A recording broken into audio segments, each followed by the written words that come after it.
G'day folks, I'm just doing a bit of work on Betty at the moment. I've started stripping her interior out. That's something I did last weekend. Got these plastic panels out. I'm just working on getting these ones out so I can get to the rear speakers because they're up in the pillars on this model.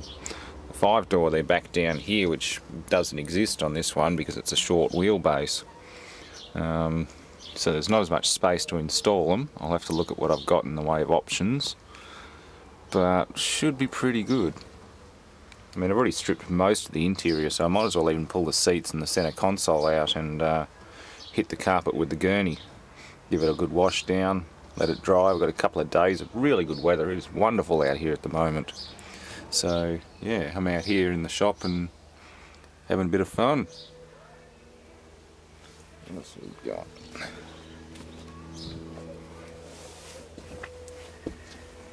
Someone likes their Imagine Dragons. I can hear it all the way across the neighbourhood. I thought I was bad. Now, this seatbelt has been giving me the shits from day one because the buckle's the wrong way round, but it's actually marked for right, which is correct. That one there, the buckle's on this side and it comes across normally. The other one always seems twisted. Yeah, see, it's got an L for left. So it is, they are the correct sides, but for some reason this one's always been around the wrong way. This can't be turned around because it'll end up underneath there, so there's not a lot I can really do. It's all one assembled piece. Don't know. At first I thought they'd put a left and or two lefts. They'd replace this with at one point with another left and it was around the wrong way, but they can't. And it's marked right. Yeah. So again, these are pyrotechnic pre-tensioners. There's a gas tube and ram tube up through there. Yeah. Everything still works fine. That works fine. It's just this buckle's a bit sticky. It's very slow and lazy to retract because of that. So I'm going to take this out and carefully dress a bit off the inner edge just to free it up a bit more. There's nothing wrong with the retractor or the belt. The belt's a little bit fuzzy. It's not frayed as such. Like my roadworthy guy passed it just fine. It's getting on, but it's certainly not like this. It doesn't have chunks cut out of it or anything like that. So I'll give it a bit of TLC, a bit of maybe even some silicone spray or something. Just soak the damn thing in it. Yeah, not too bad. Interior wise, she's pretty clean. Just the carpets, again, it's kids make a mess when you have kids in the car. That's sort of how it goes. Yeah, I might as well pull the carpet up, give it a quick wash and throw it back in again. Well, tomorrow, give it a bit of a day or so in the sun to dry. And it should be right. The rear carpet's in two pieces. Being a soft top, there have been leaks, but the rust is just very minor surface rust. I'm just going to wash and clean all that up. Clean this.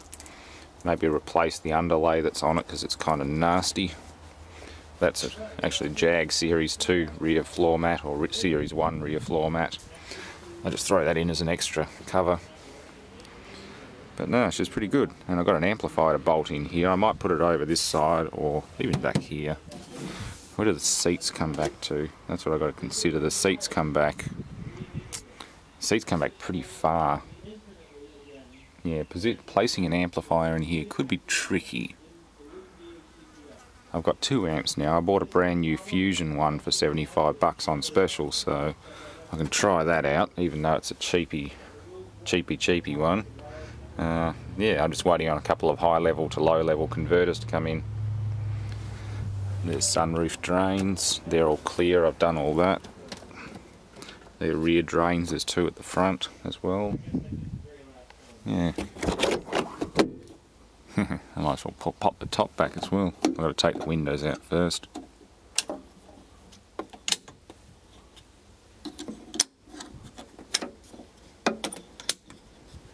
Yeah.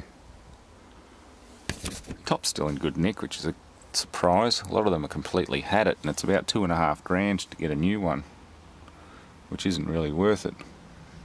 There's one company in the States that makes a hard fiberglass or plastic clamp on top, but they look ugly. They're square, they're large, like you do get a bit of space inside, but they're not ideal. Ooh, we got one of those magic coffee spill spots on this one as well.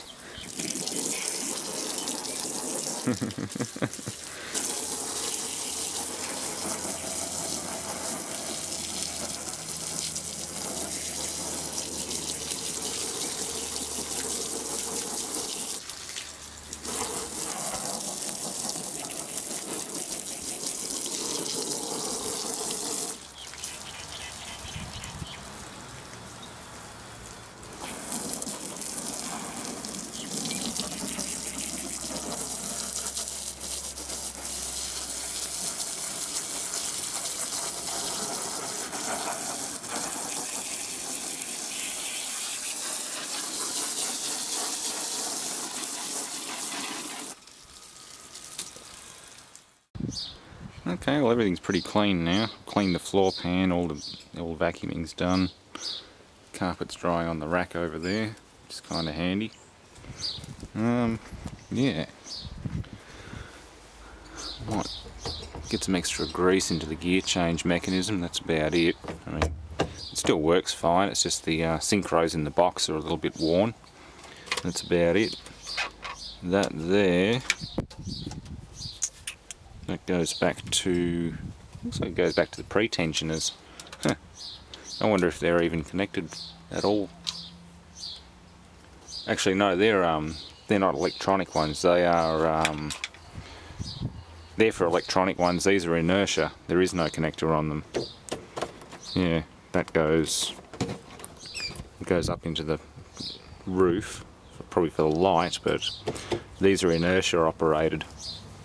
So yeah, there's no need for this harness. This harness is all for when the airbag system's fitted, like on Blue. There's a box here which controls the airbags, and there's a sensor that's normally attached down here on that model that detects inertia.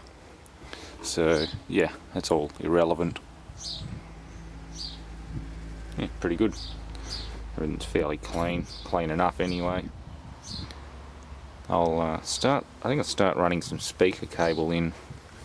So I've got to be able to come up to here, or at least find where the speakers splice in. I could splice into the existing harness, being car audio. I'm not going to be that pedantic and run new cable in there. But I'll just run cable down through here and along. Amp's going to have to live up the back here somewhere, probably screwed into that panel. Yeah, there isn't a lot of room in these to do this kind of thing, especially when you're cramming extra large cargo in. Mind you, I won't have the rear seats in very often, so it doesn't matter if it gets in the way.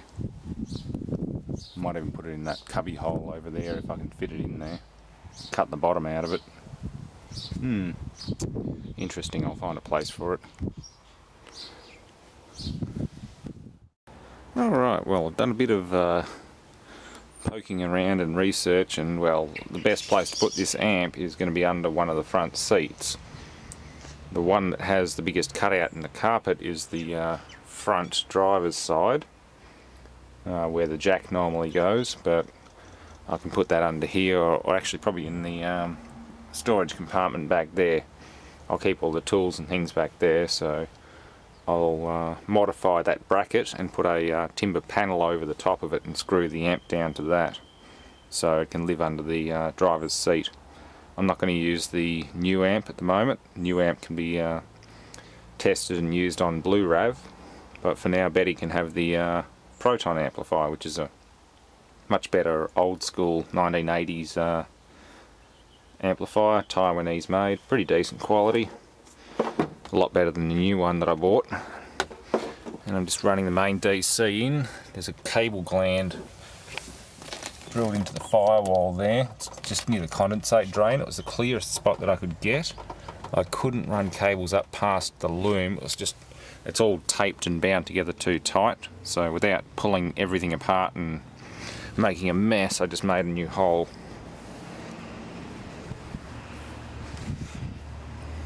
Fairly clean. It's sealed up with silicone and well and truly safe. But yeah, once the cable's cut to length, there's a bit of excess length on it. I've got to make a adapter with a fuse holder. I've got a 40 amp fuse holder to go on there. I'll just wipe some silicone over that as well and just make sure no moisture or air gets blown through. But that's pretty damn good.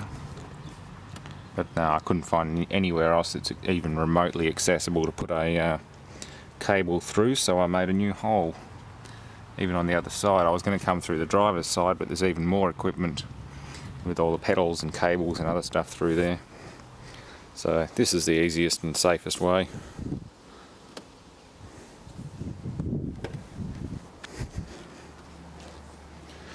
So yeah, I've got to run main DC. I've got to find a nice grounding point to pick up for the amp, and run some speaker cable through as well. I'm going to pull, I might even pull through the whole lot, just redo all the speakers with their own new cable. Not that I have a tremendous amount left. This should be enough to do it. Okay, so I'm using a fairly inexpensive fuse holder. These are, I suppose you'd see them in every single automotive parts store. I've already got the other end fitted up and it's come up pretty good. Nice and tidy. Again, it's just an offcut of cable. Crimped my own lug on it, heat shrunk, ready to go on. The lug hole is a little bit big, so I'll be using a big copper washer or something like that, but that's the only downside. I'm just using second-hand or, no, sorry, surplus parts. But yeah, it should work quite well. I remember looking at a friend's son's audio install, and there were copper wires hanging out everywhere, and you had to jiggle the wire just to get the amp to turn on. He's a bloody horror when it came to car audio installs, but then he spent most of his life driving around in VL Commodores, and or it was a VL and VS Commodore, and just thrashing the shit out of things, thrashing the shit out of chicks, and that was about it. And I don't know how he'd never set a car on fire with the way he wired his car audio power up, but one day it'll happen. Given how shonky it is, one day he'll crank up the bass and something will melt down, and sure enough the car will catch fire. I've seen tons of shocking audio installs in cars, but I don't know. I know a little bit more about electrical and industrial equipment than they do. So it's not that hard. Yeah, so the fuse holder will pick up that stud or bolt there. I've drilled the holder out a little bit so that I can get a 6mm screw through it, and the lug will just come up to here. Pretty easy. Always make sure you fuse your amps and things, because that much cable can carry a lot of current, and a short circuit is not fun when you don't have a fuse, or at least one that's properly rated. It usually results in a car fire. As I was saying before, with the way some people set their car audio up with the fuse all the way at the back of the car, if something goes wrong and a cable starts to rub through, you've got nothing between the battery and the chassis, so you get a fire. Bad news.